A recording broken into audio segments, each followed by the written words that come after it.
Welcome to our week 4 and last go to training. I think hopefully if people trail in, that's fine. I wanted to pick up just a little bit. Yesterday I know in class we were talking about what people are looking for as far as employment goes when we leave school, kind of being career minded. I wanted to pick up. I know we kind of had gotten. We didn't have as much time for it in class as I would like to have, so I wanted to kind of revisit that today, as well as talk about our push demonstration, which I feel like maybe there may or may not be complete clarity on, people have asked me some questions about it, so I wanted to maybe touch on that again. But yeah, so what we were talking about, or what we've been talking about, and I think is pretty important. When we look at our employment prospects when we leave school. I've said it throughout the class, and it's kind of my thoughts in it in a lot of ways. Is that we're all leaving. Everyone leaves with the same piece of paper. It says I'm technically proficient with my related devices and programs, and I know how to use X, Y, and Z things. And everyone leaves with that, which is great. It's important. Um, Technical proficiency is, effectively is the baseline. It's what everyone's looking for. It's like, okay, well, you have to be technically proficient. That's just kind of what everyone's going to be looking for.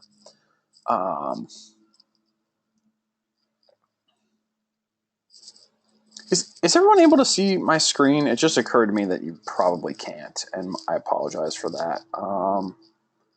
There you go. That should have brought it up. Yes, you can now. Okay. Sorry, I realized that I was going to my lecture, but my slide. They're the same slides from yesterday, so there's nothing new. It's not anything you haven't seen before.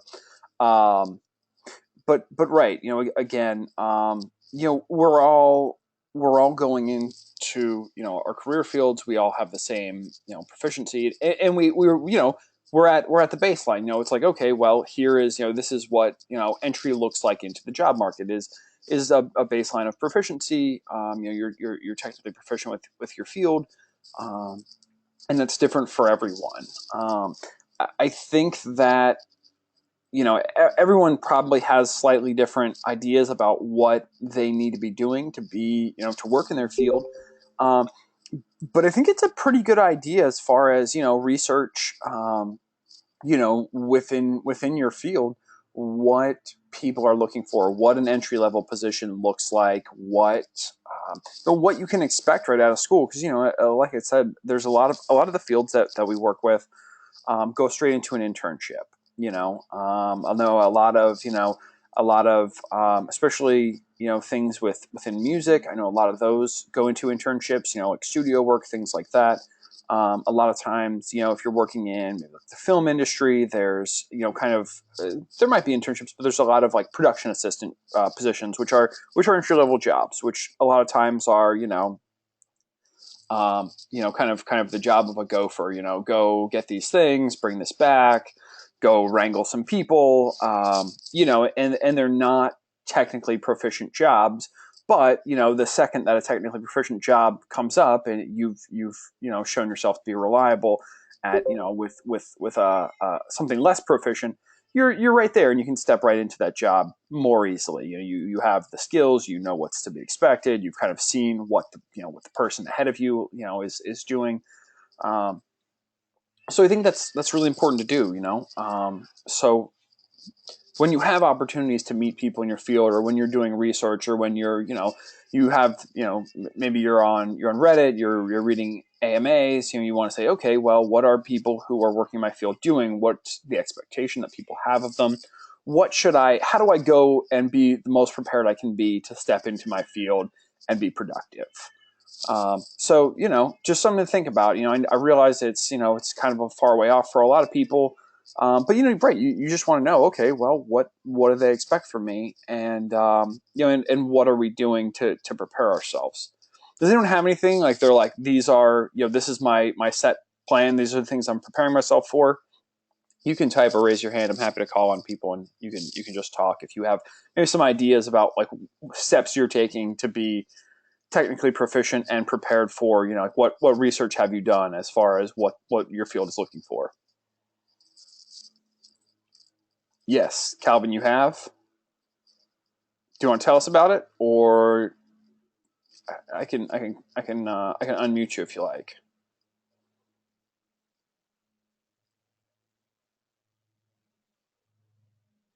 Calvin, are you there? Yeah, can you hear me? I can. Yes. What's your field first of all?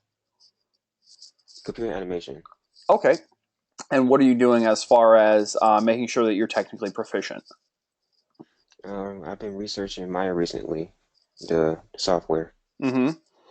And so, like, So, of this, like, of the studios that you want to work for, are they all using Maya? Is that? I mean, I yeah, know it's. oh yeah, yeah, definitely. They all are using Maya. I looked up for the requirements. They all require Maya. Yeah, no, I mean, I believe it. It's right. It's an industry standard. Basically, everyone's using it. Do you already have your Maya software up and everything?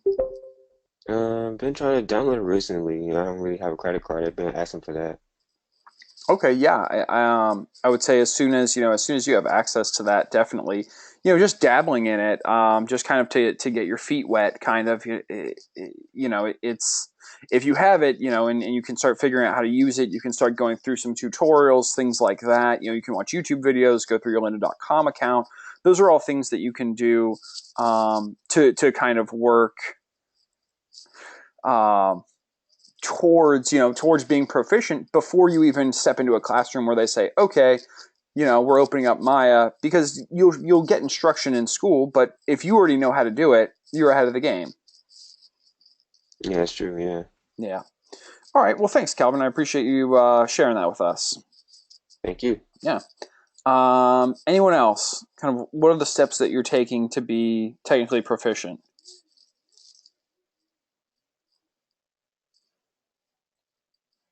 Anybody?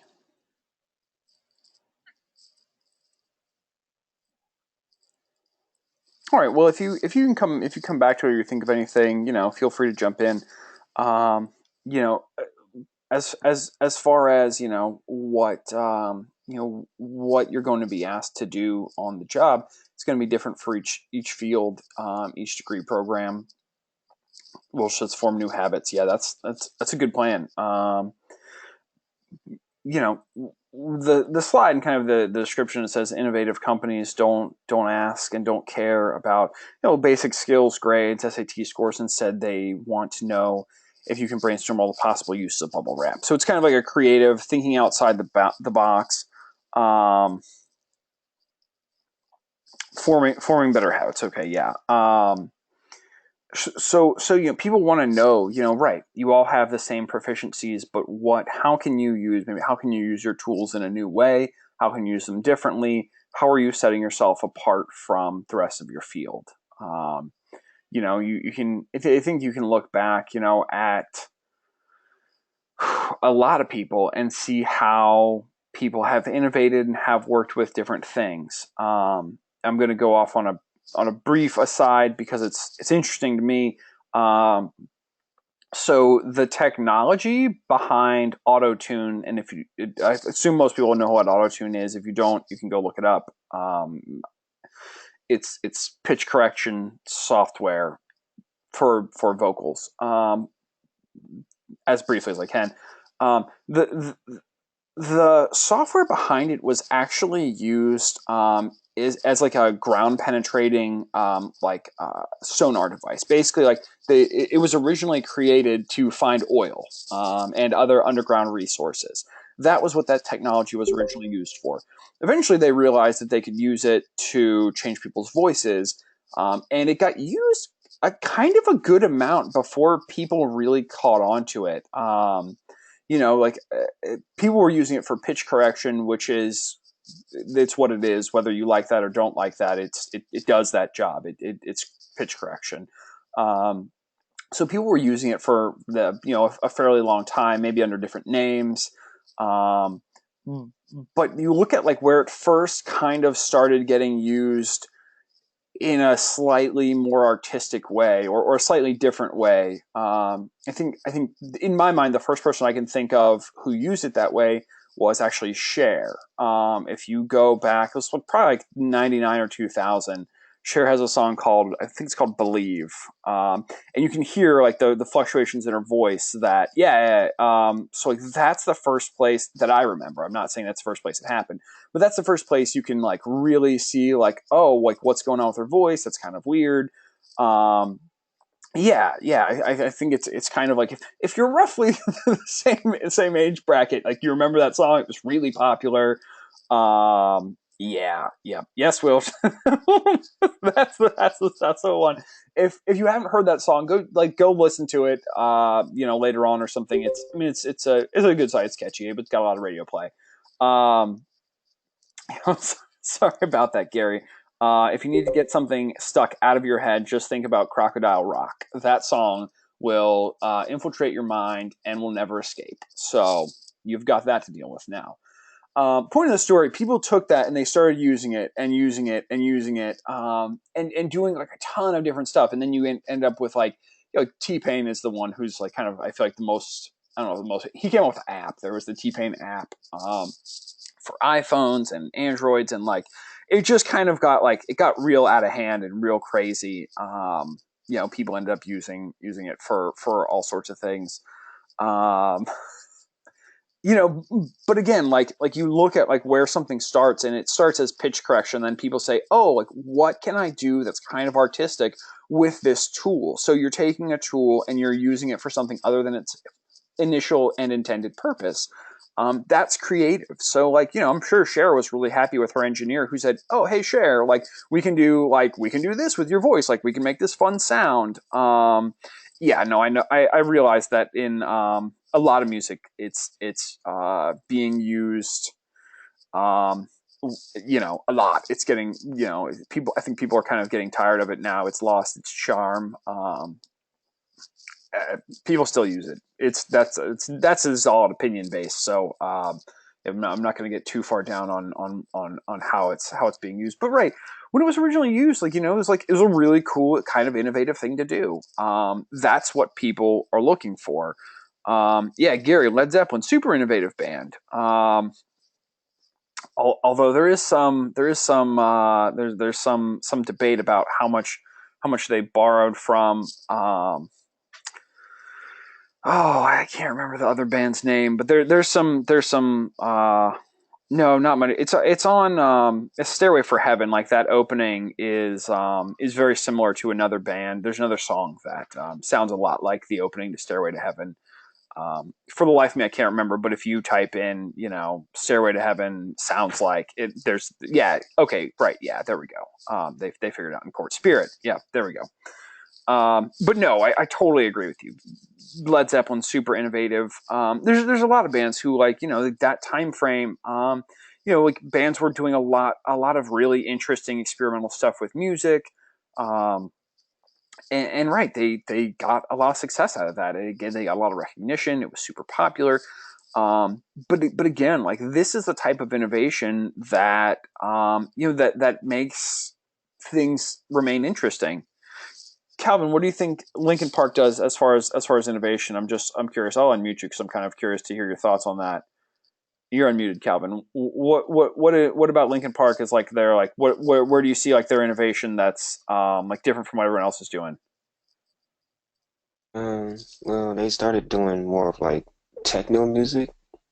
Okay, so like they're crossed over from a straight rock band into adding more electronic elements into their music. It was more of like a mix of rap and rock.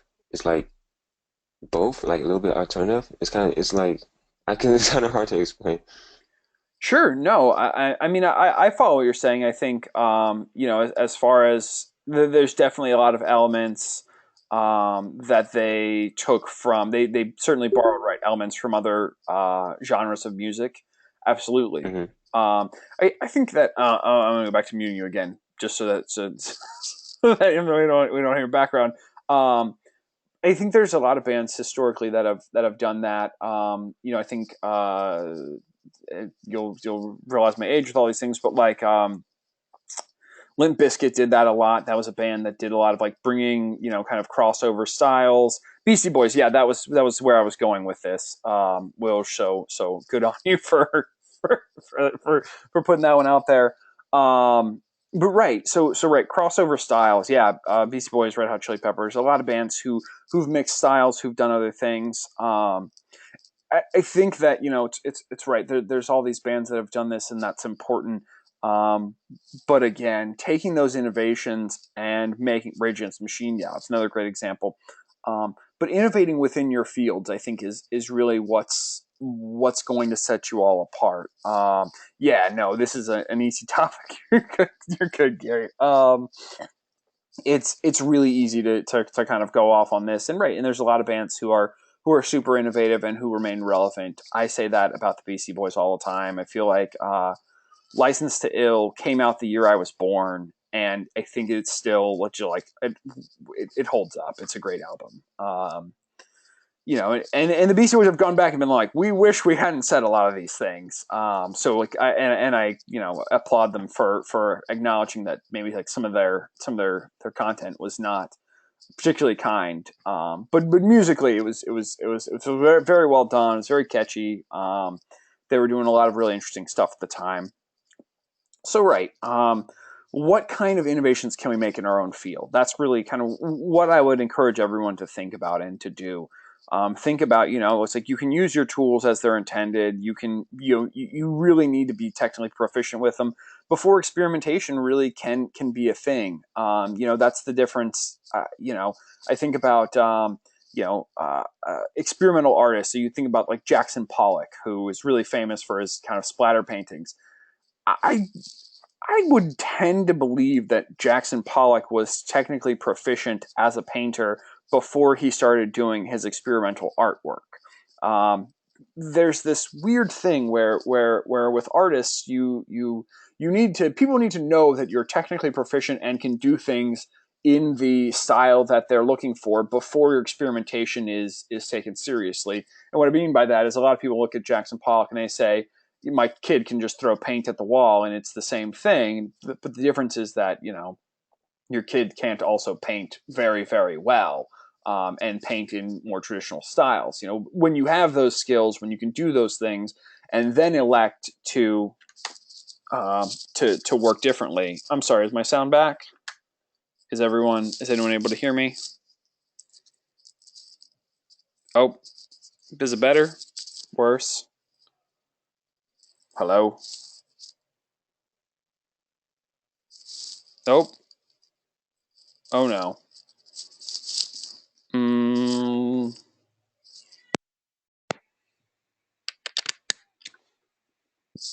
Hey everybody, can you hear me now? Yes. Okay, cool. Sorry about that. I just unplugged and replugged back in. So there's something to be said about being technically proficient in something before experimentation is really appreciated within a field. So do with that information what you will. It's not, yeah, right. Being credible. People want to know, like, okay, it's not just somebody who's, right, just making something crazy. They're actually right. They're good. They're knowledgeable. They're educated. They can do these things, and right, and they have credibility within their field. Um, so I think that's really what what I would encourage everyone. Develop that. Develop your skill set, perfect it. Be an expert in something, and then start looking at new and creative ways to use that technology. That's really that's what innovation is all about. I've seen art by homeless people that could sell for millions, but no one knows, like, right, exactly. It's one of those things where it's like, oh, Joe Blow made this, so nobody cares. It's funny. It's some of my favorite artwork that I own is from, right, just unknown people who like I bought it because I really liked it. And if that person is famous one day, cool. I'll have I'll do really well when I if I ever need money, I could sell their artwork. But right, for me, I've just been interested in what appeals to me. But right, the media, the society at large is really just interested in right, recognition and who's popular and who's famous. So that's really my main points on that as far as what I think we're looking for in terms of innovation. Um, Eliminate creative blocks. I think that everyone is probably more or less on the same page as far as eliminating creative blocks go. We've looked at a lot of the play activities. We've found what works for us as individuals. Setting up whatever it is. If you again, I think this is a place where writing down what works is really helpful. If you find you're in a creative block and it's like, well, I went for a drive, or I went for a walk, or I walked my dog, or I played frisbee, or I did juggling for 30 minutes, or whatever it is. I went to the gym. If we find out the things, I don't know. That is a great question, Gary. I don't know if that's Sisyphus. I'm bad at mythology, so what I'll tell you about it. And I did not make this. I did not make the slides, so I don't know off the top of my head. But what with what I was saying is knowing what works for you in terms of eliminating creative blocks. It's probably worthwhile to keep a kind of a list in your back pocket, and um, does art block count? Yeah, yeah. I'm sorry. Any kind of a creative block, anything where if you find that you're unable to work creatively, um, that those are kind of the blocks we're looking to eliminate. So right, knowing what works for you, and a lot of times it will be switching. It'll be switching to do something else for a little while, which is why I think it's really important to if we have deadlines, if we have stuff we need to get through, starting early. Because if we start early, if we run into creative blocks, we have enough time to cycle, to go do something else, to come back to this, to try something in return. It's when we're really it's when we have a time constriction on top of a creative block that we really find ourselves in unpleasant predicament. So I would say, keep those things in mind when you're moving forward. Um, so above and beyond that, I just wanted to touch base on. I guess if anyone has questions, feel free to put them out there. But I also wanted to talk about the push demonstration. I would imagine. Gary says, "Yeah, as a professional procrastinator, you can profess to the stress that causes." Yeah, no, totally. It can be really difficult, So I think what I've always tried to do is when I get an assignment or something I need to do, I go and I read the directions and I set up like, I mentally set up like, okay, I know what the expectation is of this, and I know roughly what I'll need to do. Um, Proactivity is really convenient. It is, if you can be proactive, right? You can set things up in your own time. You can do whatever you want until you need to get things done. And it frees you up later on. It frees you up mentally because you don't have to be thinking about that thing anymore. So right, what I do when I get an assignment or something I need to take care of, I read it, I get an understanding. I say, okay, here's what I'm being asked to do, and here's roughly, like how long I think this is going to take. My last time I was at like a work meeting, I was told like, okay, everyone has to go observe somebody else's class.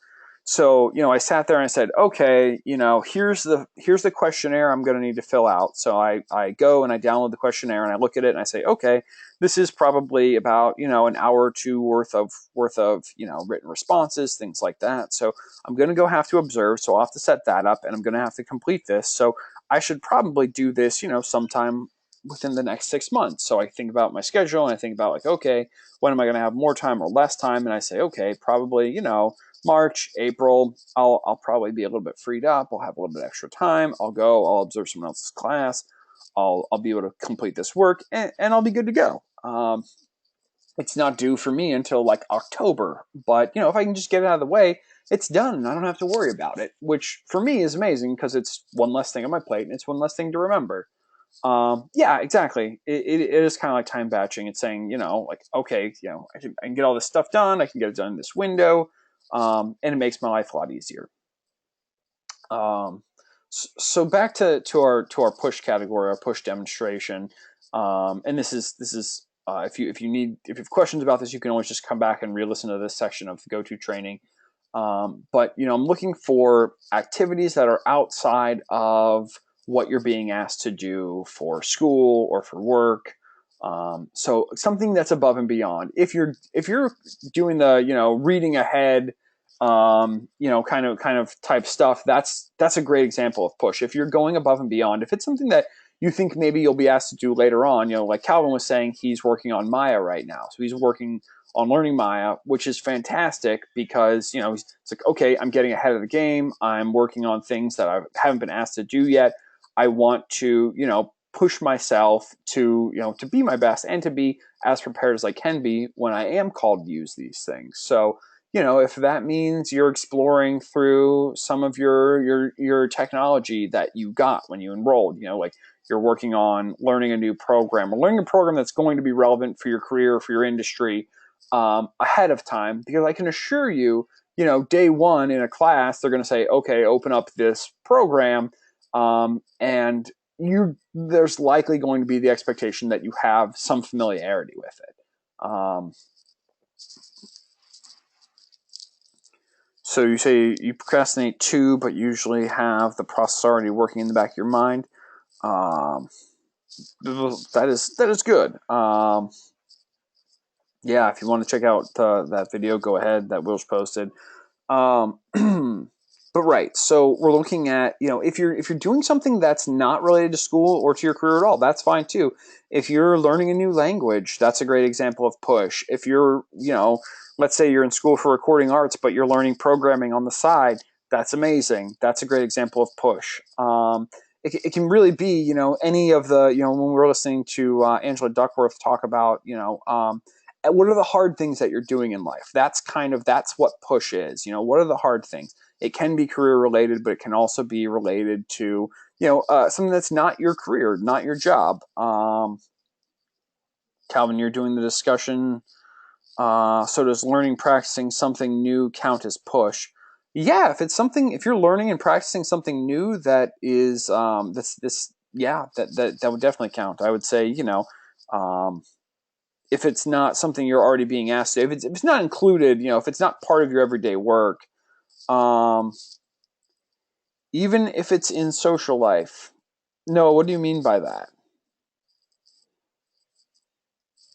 Actually, I'm just going to unmute you because it's much easier to just talk to people. Go ahead. Hi. Yeah, hello. What do you mean by Um, if it's in social life? because just like people that are introverted and they don't usually try new things in social life, so if they try to do like things they don't usually do when they're outside of their comfort zone, does it also like be a push activity? I would say that it likely is what I would encourage you to do if you are going to do something like that. Right, like Calvin just said, like a networking activity. I would want that I would want that kind of justified in the description of it, because a lot of people could say I went out and did a social thing, and they would say that might be play for them. But if it's something that's a real push for you, I'd want to know some background, and say, hey, typically I'm very introverted. I don't get out a lot. I don't talk to new people. But in this circumstance, I pushed myself outside of my comfort zone, and I went and I met new people, and here was the result. Here's how that went. Here's how I got to make plans with people, make new friends, whatever it is. I'd want you to explain that in the description. Oh, okay. Does that make sense? Yeah. Okay, perfect. So push can be a lot of different things. It can be a professional push. It can be a personal thing. Whether you're overcoming an obstacle, whether you're going beyond your comfort zones, whether you're kind of stretching yourself mentally to learn something new. It can be kind of anything in there. So does anyone have questions about push or anything else that we talked about today? If you do, stick around. If not, you're free to go. That's all I wanted to cover today. I wanted to kind of keep it relatively brief. Tomorrow should be a fun day in class. So hope everybody's excited. Should be having a good time. But yep, you're all good to go, and I will plan on seeing everybody tomorrow.